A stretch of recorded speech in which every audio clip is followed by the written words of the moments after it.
মাননীয় মন্ত্রী এই মহান সংসদে দাঁড়িয়ে আমাকে কথা দিয়েছিলেন যে 1 মের মধ্যে আশুগঞ্জ ফার্টিলাইজারে গ্যাসের সংযোগ দেয়া হবে।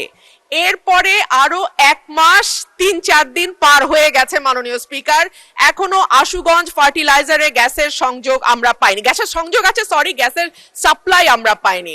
মাননীয় মন্ত্রী কি দয়া করে বলবেন যে আশুগঞ্জে আমরা কবে গ্যাসটি পাবো? গত 17 বছরে কোনোদিন ড্রিলিং করা হয় নাই, আমরা এই প্রথম এসে ড্রিলিং শুরু করেছি।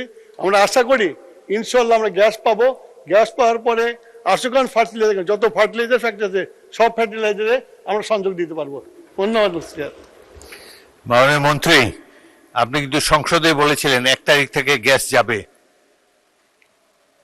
সেটি বোধহয় পাওয়া যায়নি। তো সংসদে যে প্রতিশ্রুতি দিবেন সেটা ড্রিলিং বা অন্যান্য যাবতীয় আনুষঙ্গিক বিষয় স্টাডি করে তারপরে সংসদে প্রতিশ্রুতি দিবেন।